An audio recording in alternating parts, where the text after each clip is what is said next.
Well, I have to say, this is a very exciting thing. My husband, Bill Muse, is very jealous that he's not sitting in this chair tonight because Verlon Thompson is one of his heroes, and he was so looking forward to doing this interview. So I'm the pinch hitter, and I'm very excited to be here myself. Well, if we need to talk about credentials, tonight's guest artist has been establishing his for more than 30 years. Just to give you a few highlights, Verlon Thompson has written hit songs recorded by Jimmy Buffett, Alan Jackson, Dierks Bentley, Anne Murray, the Nitty Gritty Dirt Band, Kenny Rogers, Randy Travis, Del McCoury, Sam Bush, Trisha Yearwood, Pam Tillis, Susie Bogus, Barbara Mandrell, Tracy Bird, Guy Clark, Jerry Jeff Walker, and Rambling Jack Elliott, just to name a few.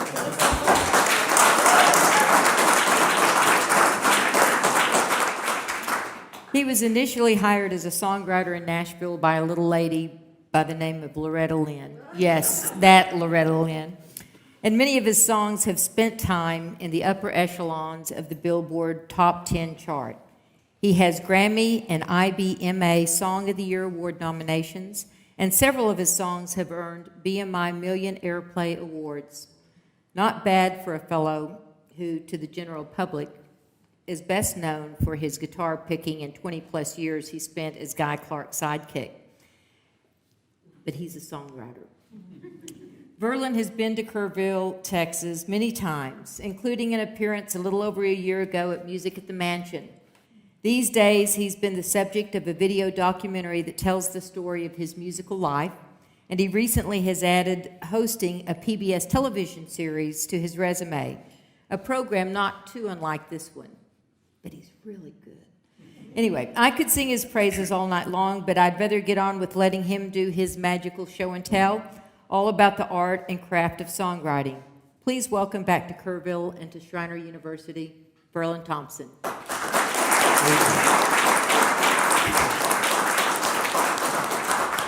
So Verlon, kick us off with a song, your pick.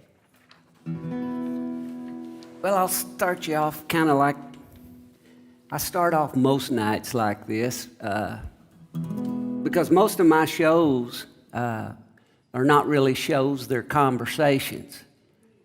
Okay, it's a one-sided conversation, but what I try to do is just explain to you guys how I got here, where I started, and how it all came to be, and it takes all night to tell it. But I start off like this, and I'll try to do the short version because it can get long. The first thing I do is I usually walk out into the audience, and they panic. And I tell them, don't panic, I'm just checking you out to see what I've got to work with tonight, you know. And I tell them it's okay if they don't know anything about me. It doesn't matter because by the end of the night, they're going to know all about me. And then I kick into this song.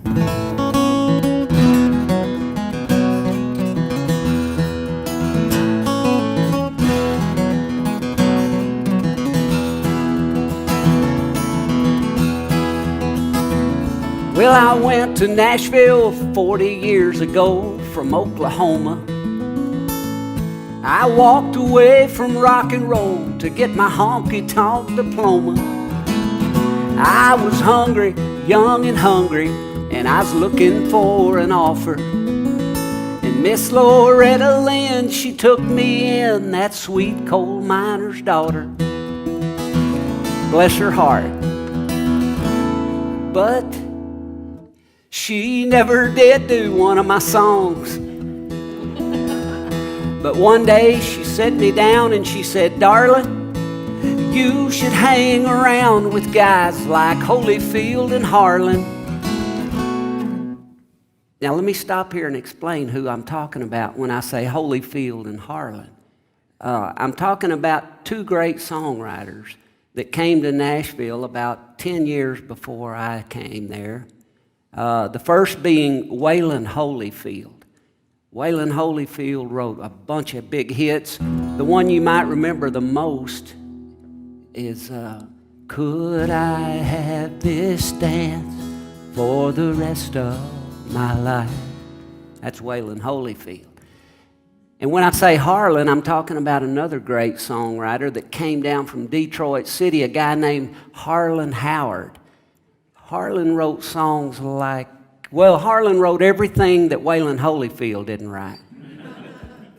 So between the two of these guys, for about 10 years, they just dominated the charts.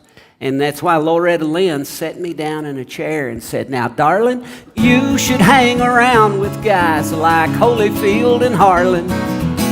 She said they go to lunch and they smoke cigars and they don't drink a glass of brandy. She said they write big hits and they leave big tips and spend their evenings with their families, which sounded perfect to me. Oh, but I'm glad she didn't tell me just how far I had to go. In this show we call the business, in this business we call show.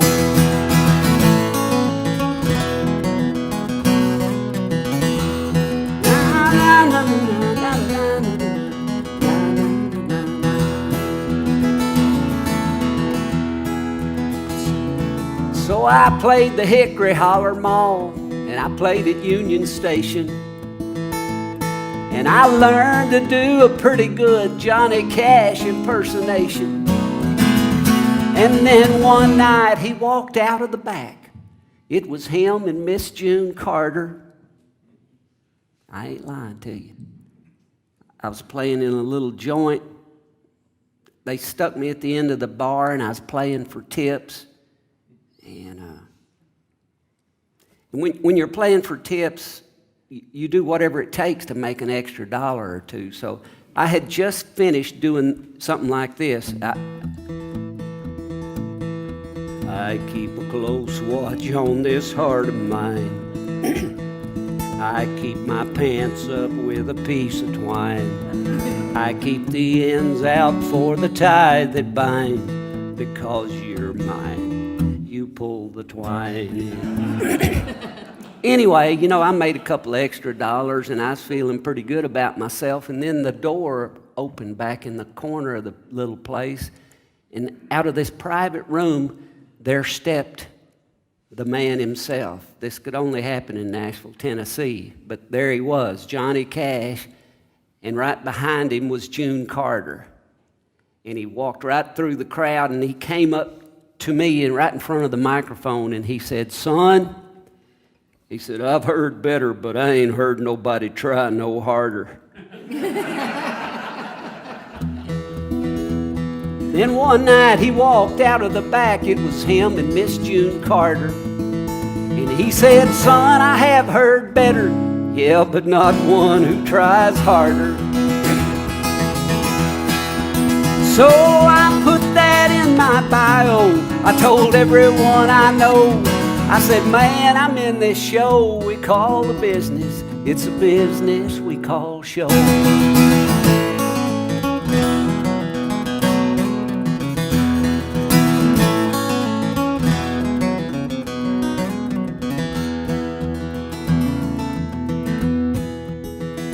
Well, it was Waylon Holyfield that introduced me to a Mr. Jimmy Gilmer of the Fireballs. And together they convinced me that I should try it all.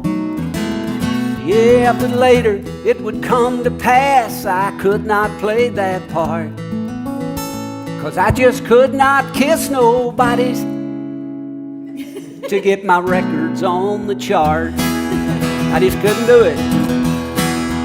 Oh, but my mama, she's still waiting. She listens by the radio.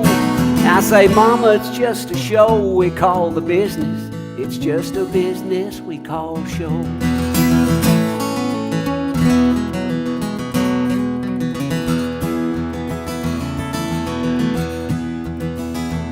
So So here's to all my music brothers out there and my music sisters too. Here at home and on the road, this one goes out to you. When the print gets fine on the bottom line, don't y'all give away your soul to this show we call the business, to this business we call show.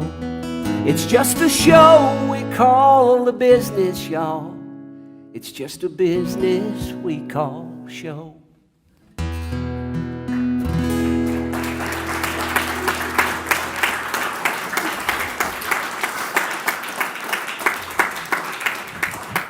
So that about covers it. Good night, ladies and gentlemen.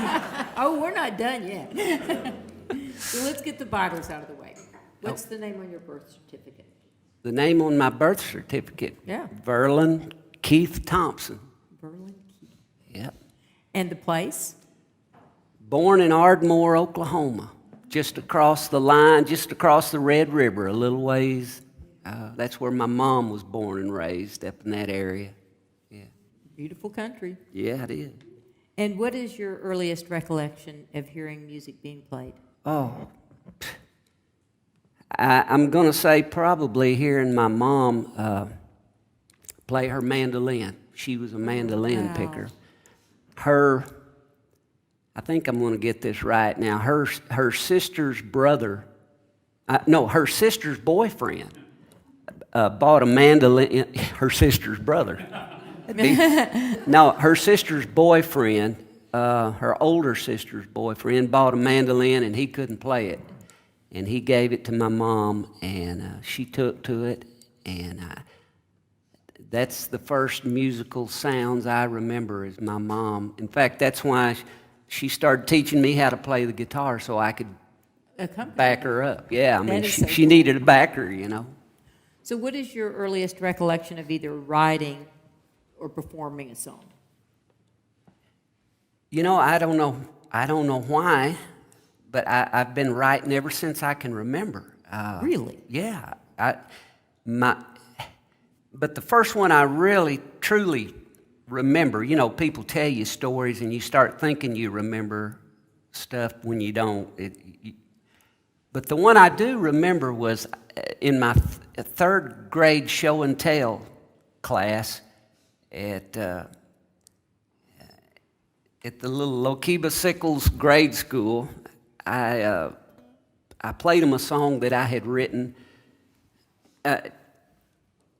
I played the song, and I had a harmonica holder that Mom had made me out of a clothes hanger.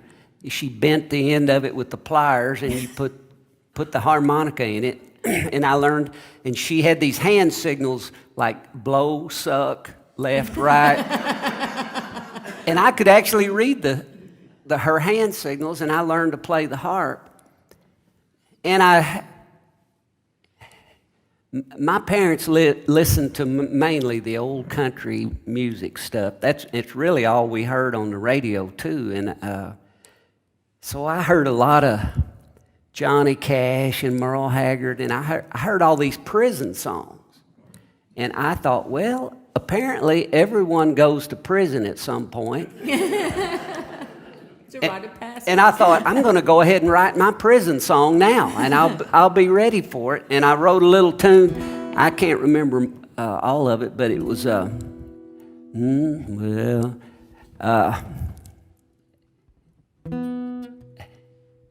I'm in the third grade, and I'm singing about when I was a young man.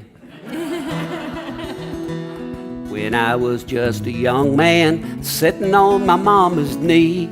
She told me to always be a good boy, but her words didn't stick with me. Now I wish I'd listened, I wish I'd heard what she said.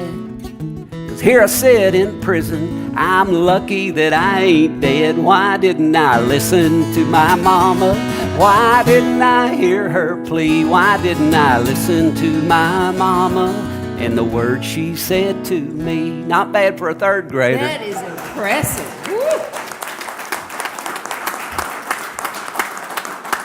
It was funny though, the third grade, the kids, you know, my peers, they really didn't get it. They were like, so what? But the teachers and the parents and stuff really liked it, and that just made me want to do more of it. And I don't know, I've always just made stuff up. So it sounds as though your parents were certainly an influence in your musical development. Have you written a song for either one of your parents? One that you'd like to play for? Yes, Mary, I have. No, I actually, it didn't happen for a long time.